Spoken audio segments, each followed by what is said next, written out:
या ये जो क्लास 10th है उसमें बस एग्जाम ही एग्जाम होते जा रहे हैं। हम लोग को पढ़ा आपको स्टडी टिप्स भी देते जाएंगे किस तरह से चीजें अच्छे से हम लोग एक बहुत ही बढ़िया 10th class. Hello everyone, welcome to my YouTube channel. This is your host and दोस्त अंश कौशिक शर्मा।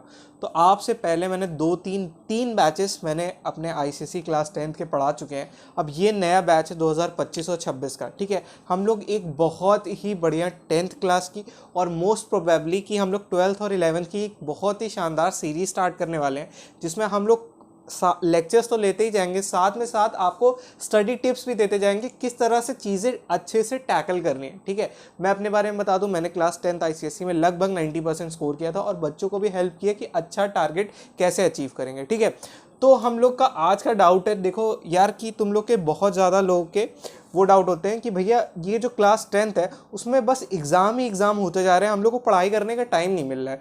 तो और अब हम लोगों ने जैसे ऐसे बहुत बच्चों का है कि भैया देखो, सबसे पहला तो आपका यूनिट टेस्ट हो गया। ठीक है, हम लोगों ने कुछ भी नहीं पढ़ा यूनिट टेस्ट के लिए और हम लोग का यूनिट टेस्ट हो गया और हमने डायरेक्ट पेपर दे दिया। अब हम लोग सोचते हैं कि नेक्स्ट पेपर के लिए तैयार करेंगे, तो जैसे ही नेक्स्ट पेपर आता है तब तक आप देखते हो यूनिट टेस्ट 2 आ गया, यूनिट टेस्ट 2 आ गया और आपने इसके लिए भी नहीं पढ़ा और यूनिट टेस्ट 2 दोनों के लिए कुछ नहीं पढ़ा। तो आपकी ऐसे प्रिपरेशन कैसे नहीं हो रही है? तो एक इसका बहुत ही सिंपल आंसर, जैसे बहुत बच्चों के हाफ ईयरली आने वाले हैं। ठीक है, तो अभी का हम लोग का जो मेन गोल है वो है हाफ ईयरली में अच्छा कैसे परफॉर्म करें। ठीक है, तो सबसे पहले अगर आप लोग अभी जीरो प्रिपरेशन पे हो, कुछ भी नहीं पढ़ा है आप लोगों ने, तो कोई टेंशन या स्ट्रेस लेने की बात नहीं है। देखो, टीचर क्या करेंगी, जो मोस्ट सर्टेन थिंग है कि टीचर क्या कर सकती है, वो पुराने, या तो अगर आपका कोई दोस्त सीएमएस में, ठीक है, तो सीएमएस के पेपर उठा के प्रीवियस ईयर के लगाना स्टार्ट कर दो। आपका कोई दोस्त हो या मिल जाएगा कहीं से, या कोई भैया हैं, या तो अगर हो पाएगा तो हम लोग ही अरेंज करा के आपको दे देंगे। ठीक है, तो अगर आपके पास सीएमएस के क्योंकि पेपर सीएमएस बनाता है, ठीक है, तो उनको एक आइडिया होता है कि किस तरह से पेपर आने वाला है।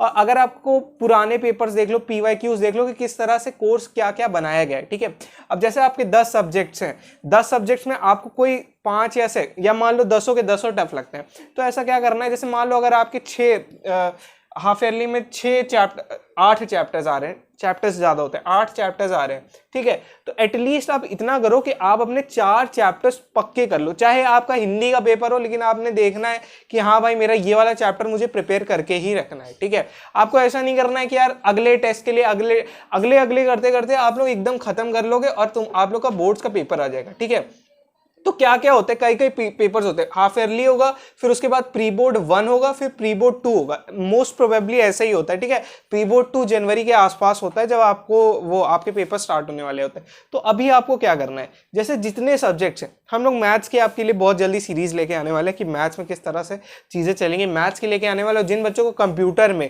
बहुत ज्यादा दिक्कत होती है, ठीक है, जावा बिल्कुल नहीं आता, तो जावा की एक बहुत ही बढ़िया सीरीज आने वाली। मतलब हम लोग फिजिक्स, केमिस्ट्री, मैथ्स और जावा, ये 4 सब्जेक्ट्स तो डेफिनेटली पढ़ाएंगे। ठीक है, और उसके बाद अगर आप जैसे बच्चों के जैसे जैसे पेपर्स या क्वेरी आती रहती है, तो हम लोग और भी सब्जेक्ट बढ़ाने का सोचेंगे। तब तक अगर आप लोग कोई भी क्वेरी होती है, कुछ समझ में नहीं आता है, चीजें कैसे करना है, एक बार मैं आपको रिकैप कर दे रहा हूं कि किस तरह से आपको अच्छे से पढ़ना है। अगर आप लोग के एग्जाम चल रहे हैं या स्टार्ट होने वाले और आपने कुछ भी प्रिपेयर नहीं किया, तो आपको नेक्स्ट ये नहीं करना है कि अभी बिना पढ़े दे, क्योंकि एक बार अगर आपकी आदत लग गई बिना पढ़े पेपर देने की, ठीक है, तो फिर बहुत मुश्किल है कि आप पढ़ के पेपर दोगे कोई भी। तो इससे अच्छा एटलीस्ट आप 2 चैप्टर करो, 1 चैप्टर करो, एकदम से अपने सर पे जो है ना बहुत ज्यादा वर्डन लेके मत चलना। ठीक है, एटलीस्ट 1-2 चैप्टर स्टार्ट करो। मैं अच्छा सा आपको हर सब्जेक्ट वाइज, हर चैप्टर वाइज, ठीक है, एक माइंड मैप देने का ट्राई करूंगा कि किस तरह से।